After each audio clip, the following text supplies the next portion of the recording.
Bismillahirrahmanirrahim.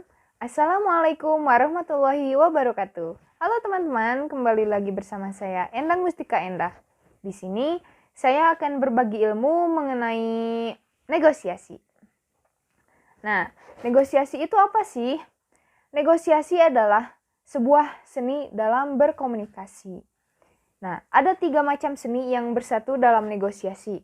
Yang pertama adalah seni mendengar, yang kedua seni berpikir, dan yang ketiga adalah seni berbicara. Dalam negosiasi, kita harus mendengar dengan 5 panca indera.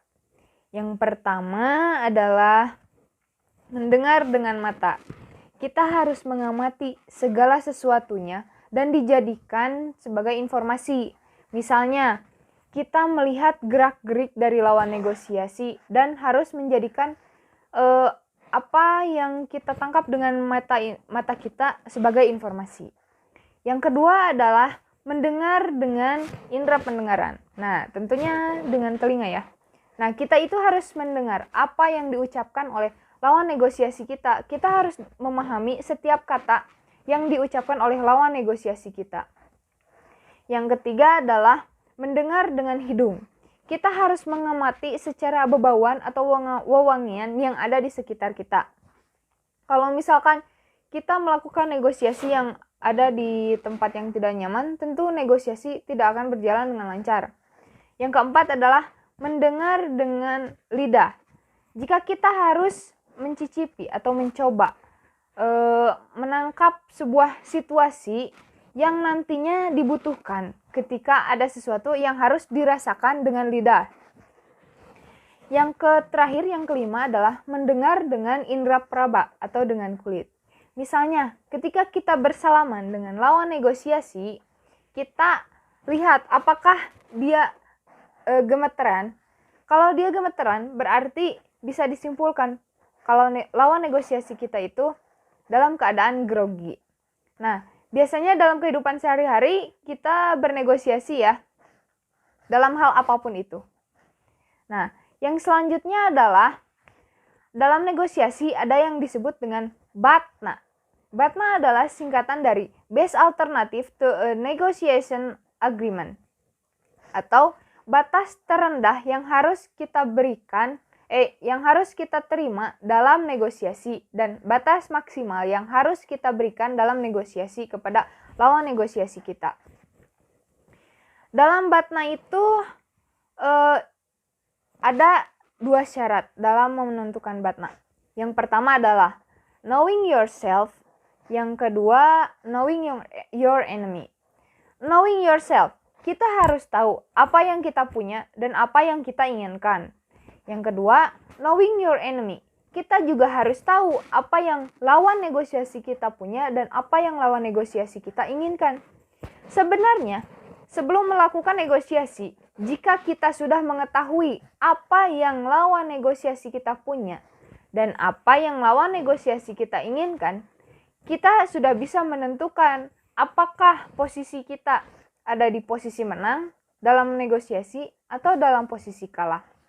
Misalkan kita target lawan negosiasinya orang itu, lalu kita tahu dia punya sesuatu dan dia menginginkan sesuatu dari kita. Nah, dan kita bisa menyanggupinya, maka kita bisa tahu kalau kita akan dalam posisi menang dalam negosiasi tersebut. Dan misalnya kalau kita misalkan kita tahu apa yang dia punya dan apa yang dia inginkan, tapi kita tidak bisa memenuhinya, maka dari situ kita bisa berpikir lagi apa harus mengakali batas maksimal yang harus kita berikan kepada lawan negosiasi kita itu sebagaimana gitu. Nah, dalam negosiasi itu akan selalu ada yang namanya proses pertukaran, baik itu material maupun dalam bentuk non-material. Nah, ada 3 sebutan pertukaran dalam negosiasi. Yang pertama adalah benefit dengan benefit, yang kedua benefit dengan profit, dan yang ketiga profit dengan profit. Biasanya profit ini berbentuk materi ya, dalam bentuk wujud materi. Nah, Yang selanjutnya yaitu benefit. Benefit itu biasanya bentuknya non material. Misalnya menjalin hubungan dengan lawan negosiasi. Selanjutnya yaitu dalam negosiasi ada 6 paradigma interaksi. Yang pertama adalah win-lose. Win-lose itu posisi kita yang diuntungkan. Karena posisi kita menang dan lawan negosiasi kita itu kalah. Nah, dalam negosiasi itu ketika win-lose, contohnya begini.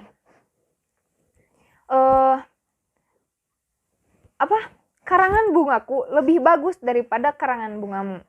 Nah, contoh yang kedua adalah lose-win. Nah, posisi ini adalah posisi yang paling tidak enak ya, karena kita dalam posisi kalah.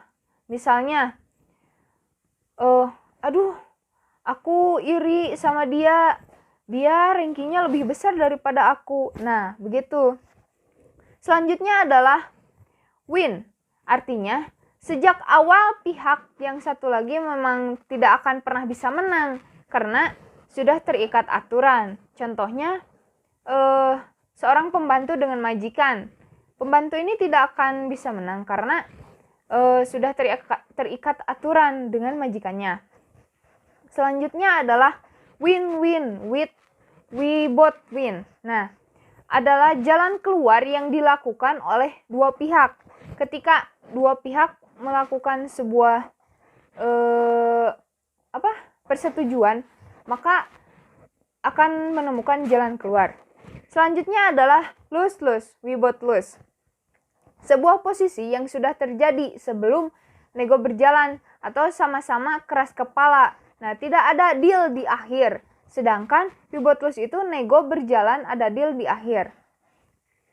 Selanjutnya adalah win-win or no deal. Jadi di situ tidak ada kesepakatan tapi keduanya menang.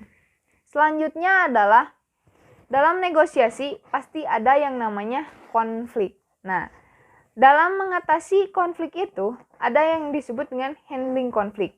Ada 5 jenis atau 5 cara mengatasi konflik.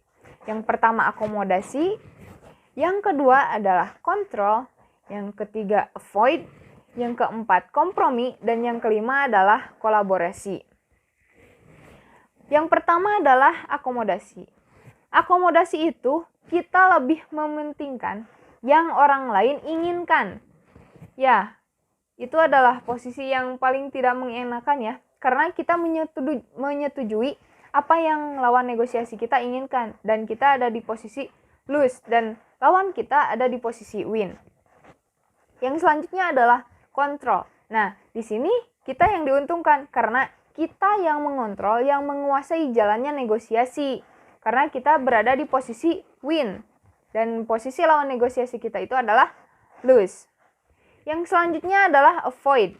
Avoid itu adalah menghindari terjadinya perdebatan. Karena posisi kita dan posisi lawan negosiasi kita itu di posisi yang sama, yaitu adalah lose-lose. Tidak ada yang menang.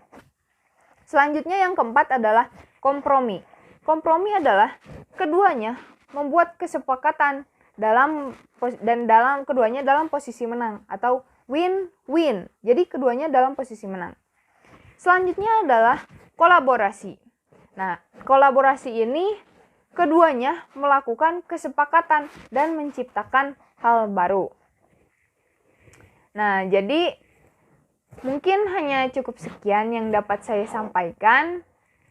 Itulah ilmu yang dapat saya bagikan mengenai negosiasi. Selamat malam.